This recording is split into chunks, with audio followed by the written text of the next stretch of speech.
what's going on, everybody? This is the J.O.B. podcast. It's season 2, and we are on episode 7. We're doing a couple things.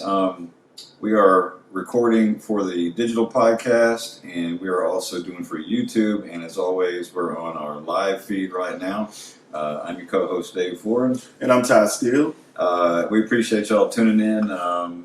Maybe some of you are noticing that things look a little bit different. We have been blessed by some supporters who actually filtered through Ty, and we got a little bit of fundage going on, got some new equipment, and we're actually at Ty's new house today. So I wanted to congratulate him for getting out of the apartment life and moving on up in the world, to use a Jefferson's reference there. We all love that show.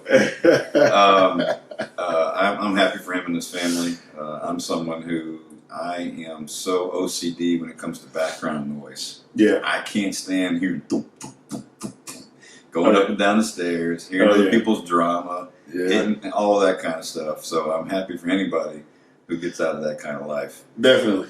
For those of you who are hearing us now or watching us now on part 2 of our show today, the first part we spoke to Superintendent candidate for Bay County, Judy Vandergrift. I think that went altogether pretty well.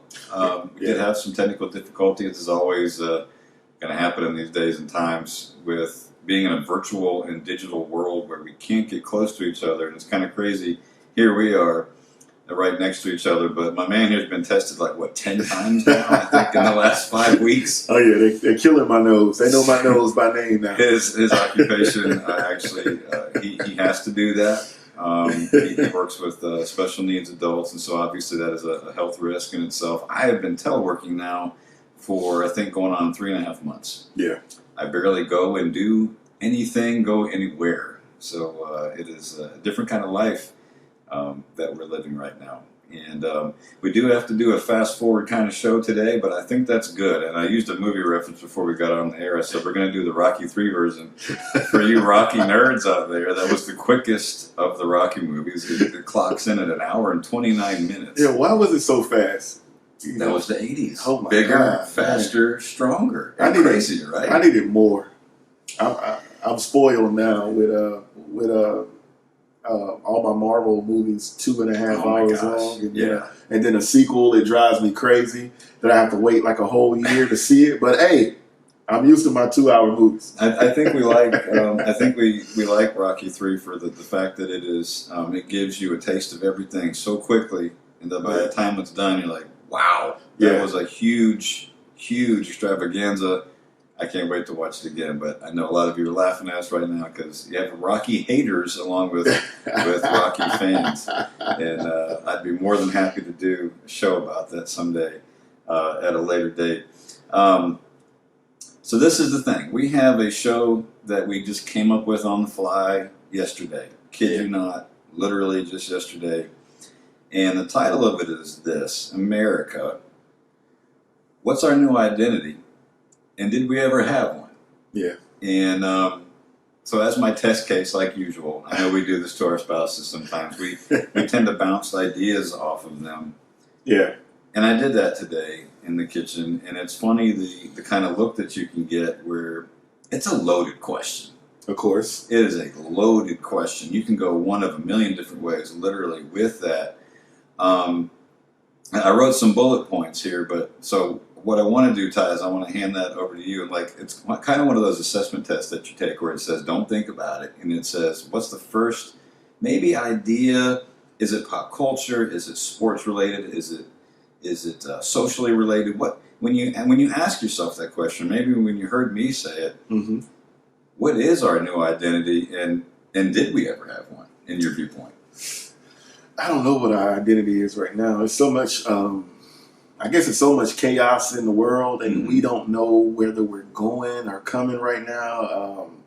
Coronavirus, for us, Hurricane Michael, and this presidential election, and I don't know what our identity is right now. I think, even though it looks bad, I think we're kind of trending in the right direction. Change always hurts, and I think America is going through a change right now, and I'm praying that it is the America that I always envisioned, and and in some ways it has been. Not all things are bad. Let's just say that. Not all things are bad. It is great to be an American. I think we're getting to the point now to where what a lot of people are doing. I'm to the level. I'm getting to the point to where I can honestly say I'm proud to be American. And at times I couldn't say that. So I'm kind of confused on what our identity is going to be right now. But I do realize, man, going through this right here, that we were definitely a spoiled country. No basketball, Absolutely. no sports, none of that right there. Going over wherever we wanted to go and going to sit down and eat. It was so many things we took for granted. So just watching live basketball on TV last night, man, I was so excited. I was glued to the TV, and I'm watching. There's nowhere near the NBA. No. But you talking about happy live sports? Come on, man. So there's some things I did hear in your response, and in my mind is I'm always processing and thinking about, but I'm also an active listener, and that's something I take pride in. Is always when I ask them a question to someone, am I listening the best that I can? Oh yeah.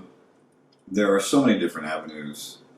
When I even thought of the question yesterday, when I texted Ty, I was like, is this something that you think that we could and should attack? And he's like, yeah, let's go ahead and go after that one. And so the first part of that I thought that I'll go to the second part of it. Did we ever have one? It depends on your lens, right? Yeah.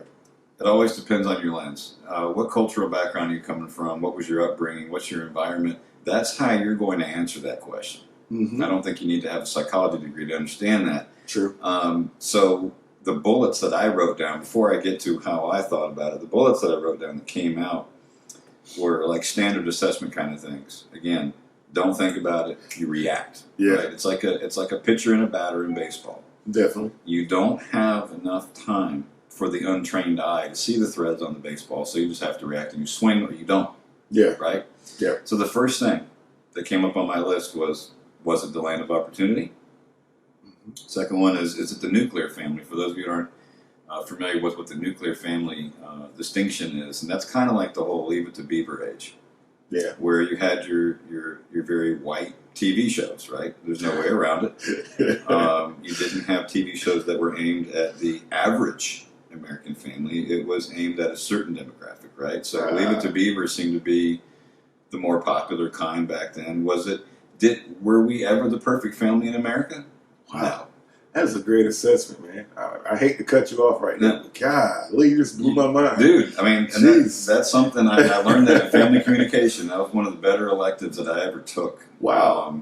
And it's funny because I tell my kids, I'm like, I graduated with 164 credits, which is an incredible waste amount of time, right? I mean, I could probably have 6 different degrees. But that class actually helped me analyze my childhood divorce between my mom and dad. Because they split up right before I was 8 years old.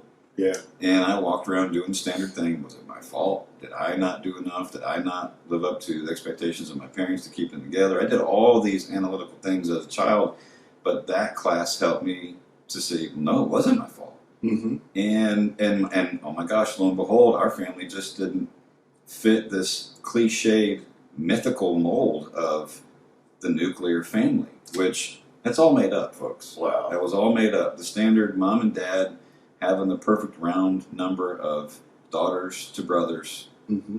that never existed. Was it an ideal? Of course. Yeah. We all have our ideals. And that was something that I said to my fiancée Demi in the kitchen today. I said, I'm not a believer in fairness. I don't think it exists. I don't believe in balance. Mm-hmm. And the hot topic right now is equality, right? Yeah, definitely. Does that really exist? Can it? To me, I think it's an ideal, and I think it's very good to have ideals. I think it's healthy to have things to shoot for. I used to tell my students, I said, you need to reach in life as high as you can. Yeah.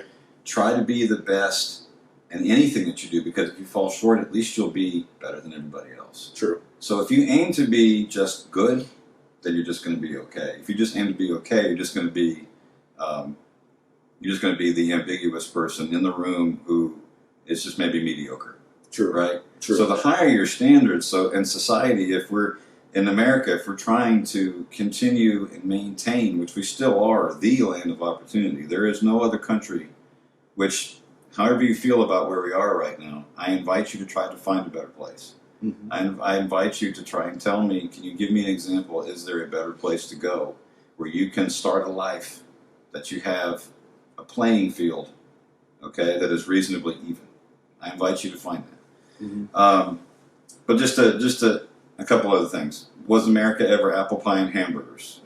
College football on Saturdays. 65% obesity rate. I mean, this is how we're looked at, guys. Yeah. This is how we're looked at from you worldly people out there who, if you've been in the military or if you've had the luxury of traveling, where I have not. I've had a boring life. I've seen 7 states in America. Okay, I've been nowhere and I really haven't done anything. But I know how we're looked at. Arrogant, spoiled, as Ty said earlier. And the last one that I had, we take our naturally born rights for granted. I think that's one that people don't like to admit. Yeah. And I don't want to keep hogging the mic here, but I think, so if I'm posing the question to myself, did we ever have one? I don't think we did. I don't think we did. I think we've been a nation since we started that we are fighters. Yeah. We do fight for the things that we believe in, and we do not stop until we at least get close to achieving those things. Yeah. And I'm proud to say that. I am proud to say that I know the way I've lived my life. As a bracelet says on me right now, it says rise and grind. It's not rise and shine, it's rise and grind. Is every time I open my eyes, how hard am I going to hustle? Hustle in all the right ways. I'm not hustling anybody or anything. I'm hustling because I know I can better myself in that given day. So Ty, on the back end of this, you're talking about what's our identity now. What do you think before 2020, in your lens, what was our identity? Oh, it just depends on the year. I think we take on different identities as we go, and I think it's and I hate to base it upon leadership.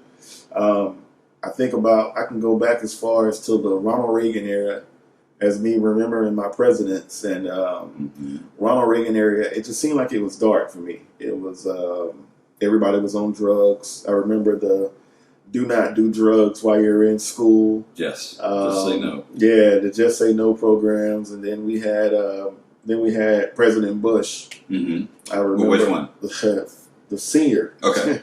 All right, and I remember that period being war, a little war, and it was some patriotism to it. Then we had Bill Clinton. And that era right there, it seemed like it was okay to me, but I think that was the time Rodney King, all those different, 90s, right? Yeah, all of those things were going on. OJ, and it seems like I hate to say it, but it seems like whatever political party is in office, their agenda is pushed upon us. So I think about those times being that when those agendas was pushed upon us. Dang, I just didn't realize it. Just looking back on it, and it kind of just takes over the airwaves. So it was each different president we had. I think America had a different identity to it, and it was different, I guess, for different people. So the Clinton era, I was kind of happy, but then I read back on it, and I'm like, my God, this happened. Yeah. Ronald Reagan era, so I was like, dang, he did this when he was the governor, and I guess it just takes that identity. But I want us to be moving toward a place, and I'll keep saying that the Constitution does exactly what it says it's going to do, and that's the America that I want to be extremely proud of, and I think we are trending in that direction. I was going to make a controversial post this week on Facebook, which I've been doing a lot of lately. I've been making a lot of folks. Are you going to out yourself right now? Oh yeah, I was going to really out myself on this. But here it goes. I was going to make a post, and I was going to say, "God bless President Trump," and I was just going to leave it at that. Dramatic pause. Yeah, and see what type of messages I get. But I do believe he was needed at this particular time and place in our life, because a lot of his rhetoric that he brings across makes everybody pay attention now. So they were like, man, I guess racism is a problem. So now we're looking at racism like we've never looked at racism in my generation before. I know 4 years ago, almost 4 years ago, three years ago, we wasn't ready to have the conversations that we're having right now. And we are having those conversations, and they become uncomfortable. So I think every person in office who's ever the leader of this nation, that's the identity that the country takes. When President Obama was in office, I felt that I needed to carry myself better as a man because he represented all of us, and I need to carry myself a certain way. And I think that's some of the best years of my life. His 8 years in office was Ty finding out who Ty was, and finding that identity. He made me want to be a better person, better husband, better man. The way I carried myself, I was like, oh my gosh. And then when President Trump got in office, you know, I watched, and I was like, you know what? He's about to get elected. When I was watching, I said, he's about to get elected. I mean, because you've never seen a force like him coming. And what I remember the most about him getting elected is my daughter coming to me, and school was totally different for her then. Kids were making fun of her because President Trump was elected. And you got to think, when she was born, the only president she knew was President Obama. So her normal world, a black president was in office. So leadership has definitely, I think leadership has a huge play on what America's identity is. That's why the rest of the world looks to us when it comes to leadership. Well, yeah, and should it is the question, you know, and should it? Yeah. And it's funny you say, when you look back at the Obama administration, I've told you very well that neither Trump nor Obama, I never felt like represented me. Yeah, yeah. I have felt a disassociation with the White House for quite some time now. Oh, yeah. I mean, you're talking to somebody who, you may laugh at me, but I voted for Al Gore. I did. And I really thought that he was the right guy. Yeah. I was actually pretty upset when he lost that election that we all know now was a fiasco. Shout out to Florida. Yeah. State of Florida screwed that one up. Shout out to Florida. We will never know the facts of what happened in that election. Hey, but can I say this, though? Sure. I did not like President Bush, period. The HW. Yeah. But when 9/11 happened, Yes. I said, this is the right guy for the job. He made me believe in him, and for them to throw shoes at my president at that particular time, I was like, no, we're ready to go to war. What the heck? That's my leader. What are you doing? And again, you changed me. You brought this up when we talked on the phone the other day, and that was a point where these are some things. It's a prime example. You don't know what your brother's talking about until you talk to each other. Yeah. Okay. So what I mean by that, I never would have known that Ty felt that way. Two different ways about George H.W. Bush. He didn't like him, but in the time where we needed him, he stepped up as a patriot. Yeah. And I agree with Ty on this. I really do. Oh my God. I did not want H.W. in office at all with every bone in my body. But when he stepped up in front of those firemen on ground zero, yes, with the flag barely hanging in the background from a crane, yes, and he said that we will not stand for tyranny. It gives me goosebumps when I talk about it. Man. I stood up in my living room, and I'm like, you know what? It's about to get real. Bro, I wanted to sign up for the military. For real. That was the only time. For real. I was ready to go. And for real. And so when you look back on that memory, it makes most of us say, wow, this is who we can be. This is who we should be. What has happened? Yeah. And that's where you get roundabout to the identity again. And we all got together, though. You think about it. So when 9/11 happened, everybody was more patriotic than they had ever been in the world for America. You know, since Pearl Harbor. Yeah. Oh my gosh, it was crazy how we all came together. People walking down the street. How you doing today? I'm good. I mean, people spoke with boots from firemen, donations. Yes, and it was just like it was in Panama City when Hurricane Michael happened. Yes. That was Hurricane Michael was horrible. Oh my God, it was horrible. But can we please go back to the time in Hurricane Michael when we all became together? You know, everybody was equal. Everybody, it didn't matter how much money you got. Hurricane Michael affected you. You were probably without your house, living somewhere you didn't want to be, and we all were on level playing grounds. Yes. And that makes a huge difference when we're on all level playing grounds. It was microscopic America right here. Yep. In one of the counties that people just don't talk about in the United States. Excuse me. Yeah, I mean, but you think about President Trump, and we always talk about, is President Trump racist? Listen, he has some issues, but you can't knock the fact that, okay, back in the days, he was in rap videos, he was hanging out with rappers, he was always at all the parties. He was like the man to us because everybody wanted to be just as Jesse Jackson, and Don King, which are not really regular people. I know. Yeah, I mean, he donated money for the Rainbow Push Coalition. I don't know how much money it was, but then on the other hand, he does other stuff that makes you question him. You know, not renting to people on Section 8. Now, a lot of landlords do the same thing. Then I always think about the 5 kids in New York that got arrested for their accused of being for the rape charge, the Central Park 5. Right. And the ad he took out saying we need to bring back. He wanted to kill the kids, basically. He didn't want them to sit behind jail. And those kids all eventually went to prison, got out, was acquitted, and he never said anything about it. So those are the things that make you question him. But I sit back and I wonder, I was like, man, how do you go from this to that? But then I realized there are people in America that don't want to see, they don't want to see their race die. They don't want to see, the white man not being ahead like he is now and everybody on level playing grounds. I don't understand why. When I listened to the one guy who's a segregationist and he believed that, he said, hey, I want black people to get ahead, but just in their own country. Don't do it here. And, I'm trying to protect my generations. Mm-hmm. And I know Charles Barkley hurt his feelings when he told him, he said, well, does it offend you that, your great-grandchildren might be brown? Right. And, he just looked at him, but that's the main thing that he's trying to protect. It's ignorance that we're dealing with. And ignorance is a word that a lot of people get offended by when they hear it. Yep. Because there's a couple of different ways you can take that. Mm-hmm. And again, does that filter into America somehow? Of course it does. Yeah. Again, you can include a lot of terms to define who America is, what America is. Yeah. I know what America was designed to be. It's a melting pot. That's what it should be, right? And that's what it is. Exactly. I mean, if you look demographically, that's what it is. Yeah. And again, Ty's already said he's a proud American. I'm a proud American. I don't think there's no question about that.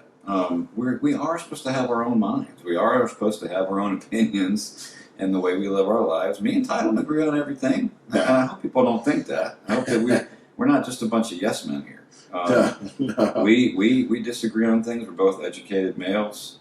We come from different backgrounds, but that's what makes this show work. Yeah. And it's okay to disagree. And we need to. We need to. And the point I was getting ready to make is I have the Declaration of Independence in my hallway in my house. Yeah. And it used to hang in my classroom. And the first 3 words in the preamble are what? We, the people. Mm-hmm. We. I'm not seeing enough of that lately. Yeah. I'm not seeing enough of that lately. Social media, for me, and I've told Ty this too, everything we talk about on the show, just as a disclaimer, we talk about. We really don't talk punch about each other in the gut with, hey, here's a surprise for you. I'm going to say for the first time. We don't do that. We're very transparent, and I want everybody to know that there's a lot of podcasts, a lot of talk shows out there right now. Be careful what you're listening and watching. They're not transparent. They're lying to you and saying something behind your back. But anyway, get back to the point. In my feed that I'm seeing on Facebook and I'm seeing on, I don't look at Twitter too much. Twitter's just much of a loaded gun. You know what I'm talking about. You know what I'm saying. It goes down on Twitter. I've told Ty many times I've had to take some breaks. I've had to put myself in timeouts, not because I did anything wrong, but because I need a mental break. Mental awareness, mental health break is the thing. Yeah. I am waking up to and going to bed seeing too much I, Yeah. too much I want, Mm-hmm. too much I. And we're not talking about sports here where Michael Jordan said, where somebody says, well, there's no I in team. He says, but there's an I in win. Yeah. We ain't talking about that. we the people. And that's great, isn't it? That's why I love Mike.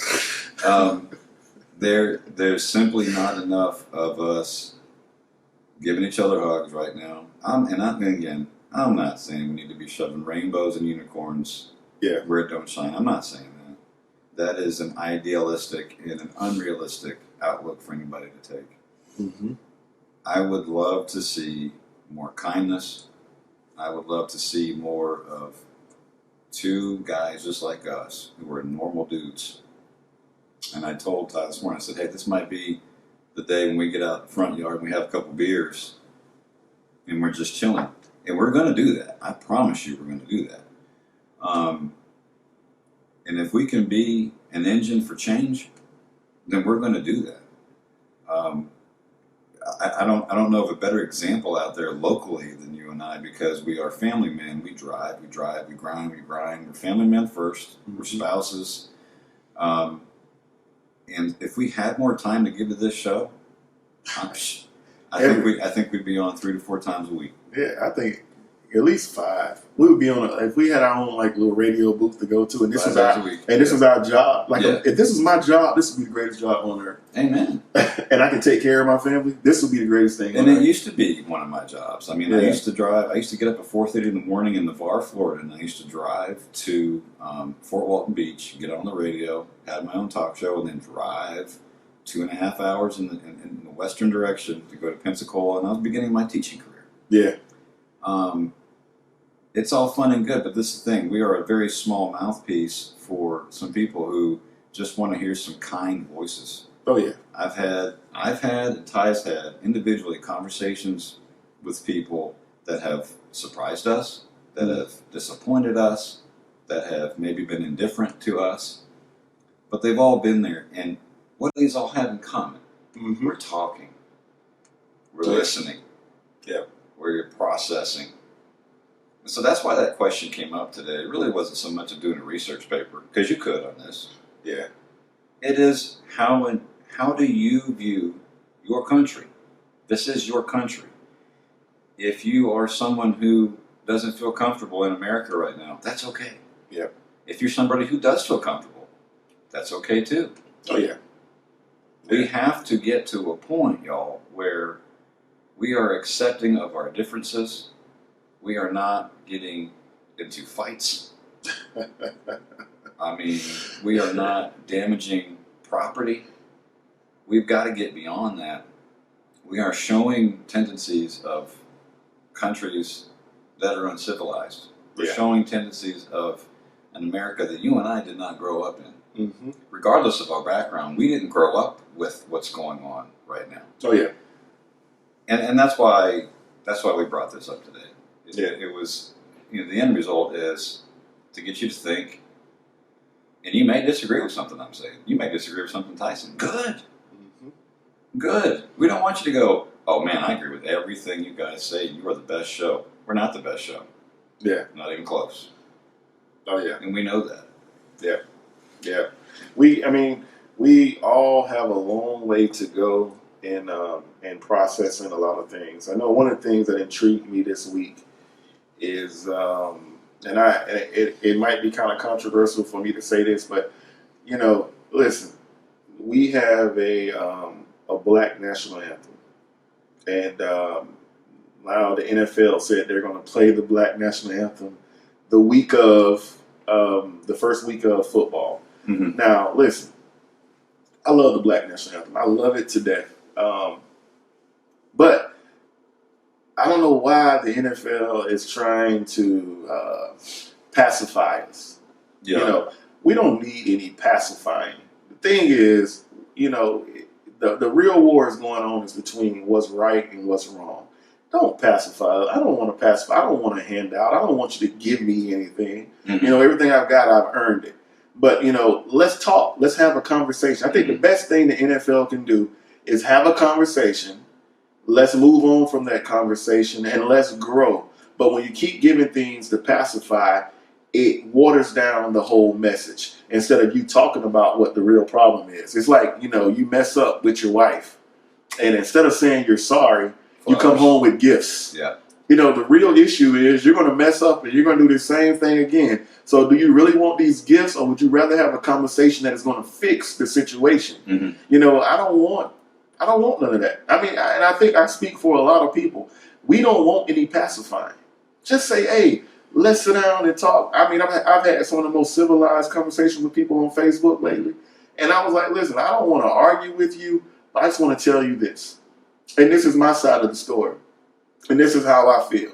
Now, when you start off with, or when most folks, they want to tell you something and then tell you off in the process of telling you something, right, that's not healthy dialogue. No, it's not. You can't fuss at me about something and then tell me how sorry I am in the midst. If you're trying to get me to fix a situation, you say, hey, Ty, you really messed up right here and you need to fix that situation. But you know what, Ty? You're a piece of crap. And I don't care what it's not going to fix that situation. So therefore, we have to have healthy dialogue. Stop trying to pacify people. Have the conversations, and let's move forward as a nation. I keep saying, I never understood when I was younger why they would say, this is the most important election in our life. That was Al Gore. Yeah, everyone is. And it's every time. Yeah. And people that sit back and don't vote at all, I don't get you guys. You'd be like, well, I don't like neither candidate, so I'm not going to vote. Well, if you don't vote, you're more than likely going to vote the person that you least likely in. So I heard people say, well, I don't like Joe Biden and I hate President Trump. I'm not going to vote. Well, if you don't vote, that's a vote for Trump. And it was like, how do you figure? I said, look at how much he won when he won by. Right. And it was just mainly people staying at home, too lazy to go vote. So if you're not going to vote, don't say anything.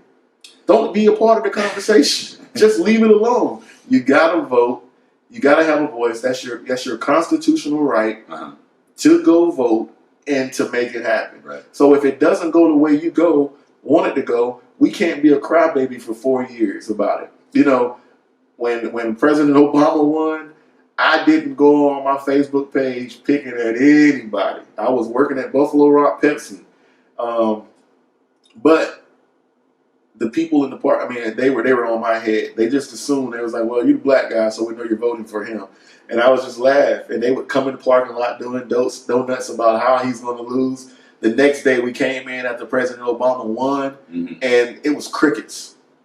Like everybody was just so mad and not saying anything. And I walked in, I was smiling. I was like, hey guys, how y'all doing? Hey Ty. And they just went about their, I was like, so y'all guys are some sore losers. Now, fast forward to when President Trump won. Oh my God, they were going crazy. They were having a good time about it. I'm just not a sore loser. Mosley beat Rutherford's behind twice this year in a basketball game. Did I want to win those games? Heck yeah, but I respect the game so much that what am I going to say bad about those kids? Those kids balled their behinds out. Y'all guys coached y'all behinds out. And it will just damper the whole spirit. If I come up and I'm like, man, I know y'all cheated, right?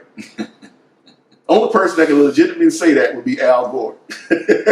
Yeah. But, why be a sore loser about it? If he's going to be our president, he's going to be our president.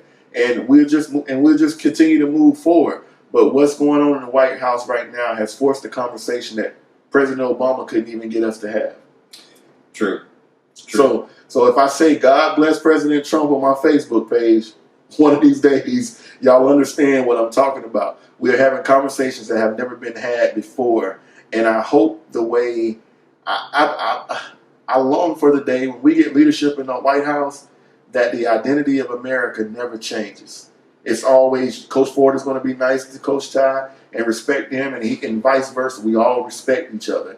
But what we're seeing right now is a division like I have never seen. And it's because of leadership. People will follow, okay, let's say this for instance. There are black Republicans. There's a lot of black Republicans.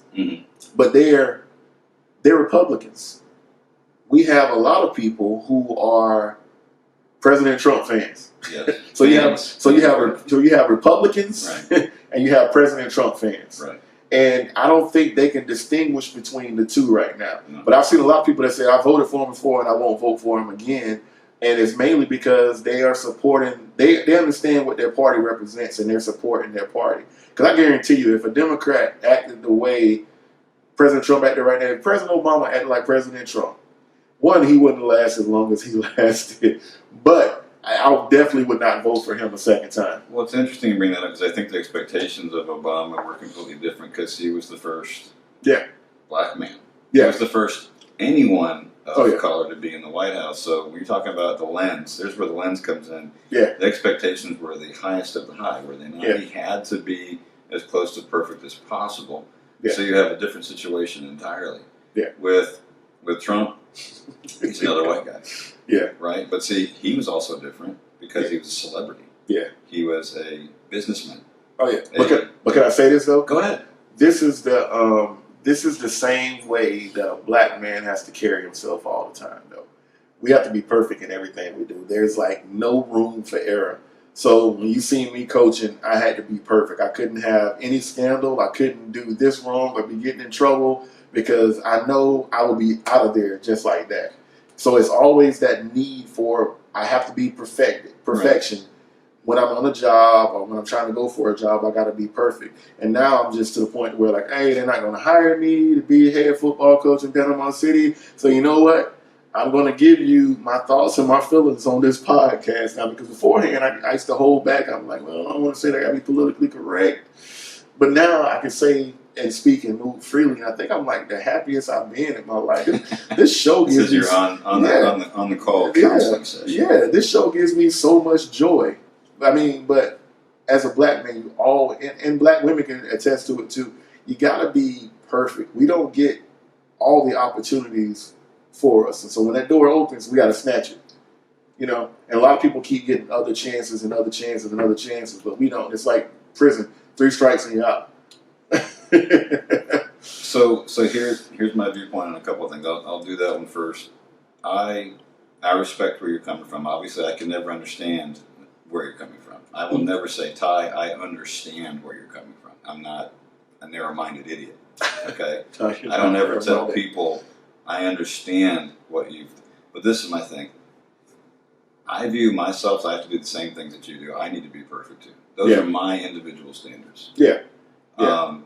I see where you're coming from. I don't know where you're coming from, but being as a white male, I still expect the same things in myself that you view that you need to do for you. Does that make any sense? Yeah, it makes sense. It makes sense. Now, when you brought up the Black National Anthem, I'm glad you did, because this is something where, and people can get mad at me if they want to, and I thought it was interesting that you said it's a pacifier. Yeah. I think that is as close to perfect as a word that you could possibly get to describe that. I'm not crazy about the idea. In fact, I don't like it at all. Yeah. I think it's divisive. It goes away from the we. Yeah. We have one national anthem. It's there. It's been there. Now, I'm going to follow that up with this. And this is something I discussed this morning on the way to church, is that the national anthem has not always been present before NFL games. Nope. Go back and check your history, people. It has not always been there, okay? The NFL and the U.S. military came to a financial agreement that because recruiting was so low, that morale was low, that they needed some way to galvanize patriotism. And that's fine, because obviously as a country, we're not doing a good enough job of galvanizing consistently. Yep. We should always be proud of what we're doing and where we're going and who we've been. Can we always make it better? Of course. Definitely. But when it comes down to it, you better darn right want something to fight for, somebody to fight for your country. Yep. Does it mean that we have to make it coincide with sports? No. Yeah. We don't need it there. Would we? Okay, I think the majority of the military would like it to be there, and that's fine. I don't mind the national anthem being there at all. Does it need to be there? I don't think it does. Is that going to solve all of our problems? Heck no, it's not. No. But it beats having a divisive national anthem where are the other races in this? Yeah. We're going to have a white national anthem. We're going to have an Asian national anthem. We're going to have an Hispanic national anthem. Because if you start one with equality, that's the definition of equality. Is it not? Yeah. That you got to have everybody's. Yeah. So if we can't be one, what's the point of this, guys? Okay. What's the point of this? So when I heard that the other day, I got kind of ticked off. I'm like, are you serious? We're going backwards here. So when Ty, you say pacifier, Yeah. to me that's like Roger Goodell saying, let's just go ahead and put a Band-Aid on this. Yeah. Because I'm kind of feeling like I screwed up 4 years ago. And And everybody else is telling me I screwed up 4 years ago. So let's just go ahead and put in this new idea here. Yeah. I mean, why would you not think Roger Goodell is trying to not save his job? I mean, he makes more than NFL players make. Well, but this is the thing, dude. I think that he is jumping the gun here. Yeah. Look, overall, has he done a great job as the commissioner of the NFL? I think we're kind of mixed on that. Yeah, I think we're kind of mixed on that. I think financial wise, he's done a great job. It was already a brand before he got there. Yeah, it was. Okay, all that he has done is he added, it's the shield. Yeah, true. But I mean, I like seeing Roger Goodell out there hugging the players when they cross that stage, Well, that's the fun and part. they love him. Yeah, But then it's like, as soon as they get in the office, though, I hate our commissioner, which sucks. Well, he's a lawyer, and I know he probably wants to be liked, but it sucks, you know. We all want to be liked, man. Yeah, you definitely want to be You and liked. I are people pleasers to a fault. Yeah, We've had our feelings hurt so many times because we're people pleasers. Oh yeah. But I get both sides of the coins though when it comes to the national anthem. Somebody's told me this week, they said, why don't we have a white national anthem? I said, well, if you listen to all three stanzas of the national anthem, you do have one. You know what I'm saying? I mean, it does. It wasn't designed for us. When the national anthem was written, we were slaves. When the Constitution was written, we were slaves. You know, people talk about it all the time, but they got to really have that conversation. Now, do I think we need to go out and make another national anthem? No. I mean, that's for another generation, probably when I'm going to decide. And It's going to take that long to get this dialogue. Yeah, and it might happen eventually. But when you look at the national anthem and you're a person of color and then you hear all the words in it, the beginning of the only stanza that they play, and you're like, do we really do that? You know, I was watching them tear down statues. I was thinking about which Bush was it that told Russia to tear down the wall? Oh, that was the original. So, you know, I look at it like that in some instances, but I'm like, man, we done had these statues up here, but now everybody wants to have this conversation. So everybody's going to overdo it. They want to overcompensate. They want to take down the statue of Columbus and put up Chef Boyardee in place of that.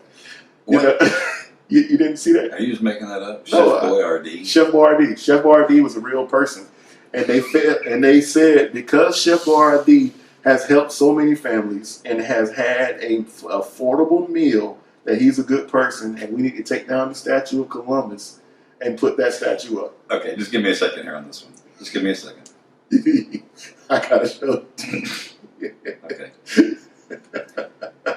Christopher Columbus, as you know, I've talked to you so many times before. Oh yeah. I've said that's the liar's holiday. He did not discover the United States. If you don't know that by now, then we need to have a discussion. And I'm not saying Ty, I'm saying you out there. If you don't know this by now, Christopher Columbus had nothing to do with discovering the United States. This is multifaceted here. Christopher Columbus, I think, is the least threatening statue right now. And you can correct me if I'm wrong. I think he's the least threatening of the statues that are up for debate right now. Now, I know if any of you out there are from Columbus, Ohio, obviously you'd be like, hey, you're talking about my home. Okay, and I respect that. I'm not lying. See? Petition pulled call. right up in front of me. Yeah. This is insane. Hey, I grew up on Chef Boyardee. You know, it's this processed grossness for your gut. You don't need to have that stuff. Come on now. I'm going to put up a freaking dude hanging up with a plate of spaghetti that probably offend true Italians. You know what I mean? You think true Italians like Chef Boyardee stuff out of a can? Was he a true Italian though? I don't know. I feel a little bit inept to talk about this one because it's just showing up in front of me. I would love to do research on it, but the oh my goodness, dude.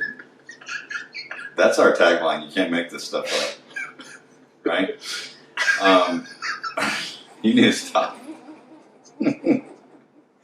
Anyway, getting back to the point here, which it's a big point, and I think we do need to have a show probably very soon about the national symbols, monuments, etc. that are under siege right now. And I did have a conversation with a good friend of both of ours, Roland Humans. Hope I'm pronouncing his last name correctly. Mm-hmm. We both coached as boys, both in North Bay Haven and Moseley. And really good guy to talk to. And so he did bring up a point, I think it was last week, and maybe, hey, if we can just get some of these monuments and put them in a certain garden, okay, a national garden, and maybe have them there. It's not about erasing, it's about having a certain place. And I said, I'm cool with that. Yeah. I'm cool with that. Yeah. Yes, there are statues out there of men who should not be up. Yeah, I'm not going to go on a name-dropping thing here. I'm not going to do it. But I will say this too, as a former history teacher, and even before that, I was a student of history my whole life. I was telling Ty at 5 years old, my Nana put Profiles in Courage in my hand, which those of you who don't know what that is, that's the John F. Kennedy Bible. Okay, now you're talking about a guy with many flaws. Every president we've had has had many flaws. Yeah. Sorry to break that to you. Yep. John F. Kennedy, a lot of people say, oh my gosh, hey, hold him up on a pedestal. And I did for a while. Started doing my research, and look, it's hard to find out things about a man. It's hard to find out that what you thought isn't true. Now, he didn't get his potential. He didn't get his true shot. It was taken away. Okay, and that is a part of our history that we will never get back. Yeah. I think he was headed in the right direction in a lot of ways. Him and his brother Bobby were doing some awesome things in civil rights. Mm-hmm. His brother Bobby got shot down too the same year Martin Luther King did. Yep. 1968 was a bad year. Yep. For America. Definitely. That is documented. But getting back to the whole point of what we've been talking about, what's our identity as American? Do we ever have one? To wrap this up, because I know we need to, we've gone over a little bit here, and I've had fun. I really have. I've had fun with this one because it's polarizing. It's volatile. Yeah. And there's so many different ways you could go with it. I gotta stop checking the news while we're doing the show. Okay. I mean, Frederick Douglass statue was removed from its base during the 4th of July. And that's my point. That's my point. But I mean, I wish I could say one thing though. Like our local news stations, I really wish they would stop reporting on some of the stuff they report on, because it creates so much more animosity through the community than what is really needed. Well, that's the media as a whole. And then as we go, you'll go in through the comments and you'll hurt your feelings reading some of the stuff that you would read, and it's not bringing us together. I know there is a big push right now for Mark. What's the guy Zuckerberg who started Facebook? Mark Zuckerberg. Yeah, Zuckerberg. Listen, he has lost 70% of advertisement right now because he wouldn't put into place hate rhetoric being allowed online. What he said, though. Yeah, the hate rhetoric being allowed online. Like Twitter will tag something. Mm-hmm. You know, when the president said, when the looting starts, then they put an explicit thing over it because that was divisive behavior that was not going to bring us together. Mm-hmm. But Zuckerberg, he took it. He said, "All right, I'm gonna do it," and then he took it back. The president said that he called him and asked him what he meant, and he refused to take it down. So now all his main sponsors, have stepped away from him and saying, "We're not going to be a part of you anymore because you told us you were going to stop doing this." Yeah. And I really believe we need that. I know we got freedom of speech, Coach, and I'm all about freedom of speech because we couldn't do what we're doing without freedom of speech. Right. But when you have hate rhetoric where it says in the comment section, "I'm going to kill Coach Ford because he has on a red shirt," right? I think those things need to be taken away. Oh, they need to be flagged, and you need to be charged. I mean, a guy this week was shout out to DJ Big Boy. He told him in the comment section that he will be hanging by a tree. Yeah. And I discussed that. Yeah, Bay County Sheriff paid him a visit early that next morning. But I think that's what we need to have. I mean, I hate for it to be that way. People should be able to say what they want to say, but behind this, we have Twitter fingers. We have people that hide behind fake pages, and all they're trying to do is trying to hurt somebody else's feelings, or and you got to think our children are reading this. Yes, our children are seeing. My daughter had to do a paper last night about a Bay District school meeting. And she had to research the news, and just some of the stuff you see is beyond me. Mm-hmm. So, I mean, I'm all about freedom of speech, but come on. I have a point I want to make here, and I think that Yeah. When you hear me, I think this is the way we should end the show. Hear me out on this. All right. And this is something I talked to you about a couple of days ago. Okay. So a pop culture reference I'm going to bring up right now is very current. Hamilton. My show there, baby. Something that I kept hearing, I did watch this yesterday, was I want to be the man in the room. Yeah. I want to be the man in the room. We all want to be present when a very important decision goes down because we want to feel like we're included. Mm-hmm. So, and Ty, this is something I talked to you about the other day. I thought that locally here that we missed an opportunity when, there was a disagreement that you were a part of that was on social media with DeCaris Hunter, right? Yeah. And I said, as men, I thought we missed an opportunity. Mm-hmm. So to go full scale here, I think we as men, and I'm just talking about us, I think we as men, if we're going to make change, we need to be the ones in the room. I think we need to be together in a room. Mm-hmm. And we need to do that soon. Yeah. So if you're hearing this right now and you feel like you're one of the men that needs to be in the room, inbox us. Yeah.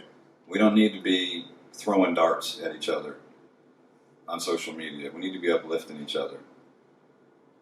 And again, free speech is free speech. Everybody's free to say what they want to say. But I would really implore everyone who's listening to this, please get a hold on yourself. Please find out what you believe in. And the next time you feel like you want to say something, make sure that it has something that is a solution, not a division. Last I checked, hey, I ain't a math god, but I know the equal sign, equality, comes after the divisive part. The divisive part doesn't come after equality.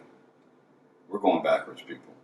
We need to get up, brush yourself off, be a man. Let's be the man in the room, okay? Let's get face to face. Let's hug each other. Do what we got to do. And again, let's keep having those conversations where we need to have them, okay? And that's in front of each other. In this world that we live in right now, where cell phones are glued to people's hands, where we have keyboard warriors out there, okay? And then I'm speaking, I'm passionate about this. You know this. Yeah. Again, I'm not sharing anything right here that I haven't said before. Be a man. If you got something to say, it's not going to be a fight. It's how do you feel? I want to know. I want to talk about it with you. We don't need to shout. We don't need to point fingers. This is a metaphorical playground we got going on right now, everybody. You got one group on one side. You got a group on the other going, hey, remember that time you messed up? No, I remember that time you messed up. Hey, I got this too. When does that stop? Because last I checked, as teachers, it didn't stop until we said, hey, y'all be quiet. Let's go back in the classroom. Yeah. We don't have anybody like that right now. Oh, yeah. We don't have anybody saying, okay, this is enough. Everybody said what they have to say. Let's come up with a solution. That's up to us. Oh, yeah. That's up to us. And we're not checking each other on that. Everybody wants to keep hurting each other more. I don't want to hurt anybody. Yeah. I don't want to hurt anybody. We're not trying to hurt anybody. Now, we're going to go about it in different ways? Yes. I respect Ty. He respects me. Mm-hmm. We have to get to the same place if we want equality or even anything that's close to it. We have to work together. There is no choice to be made here. You got to work together. Yeah. So, listen, anybody that wants to come on the show, let us know. Please. I'm willing to We have a line already. Yeah, I'm willing to have unpopular conversations. 'Cause at the end of the day, I told him I'm going to say what I'm going to say. I'm going to speak my mind. I'm going to respect you as a person all day long. But if I feel like, hey, this ain't right, let's talk about it. And if you feel like something I'm not doing isn't right, I'm willing to listen and I'm willing to make changes if I need to make those changes. That's all a part of being a man. But if a lot of times folks are going to say things that's going to hurt your feelings, it's not going to be a popular opinion, and you're not able to take that constructive criticism. Sometimes you got to walk away before you react. Yes. And I did a lot of walking away in my lifetime, and I've said recently though I'm at a place now where I can speak freely. Mm-hmm. I can say how I feel, and I just want men to be men at all times, and I'm for the man. I'm for the woman too, but when men don't act like men, nothing in this world bothers me worse. You can call me the worst names in the world, but if you're not being the man that you're supposed to be, that drives me insane. So it's an open door with us.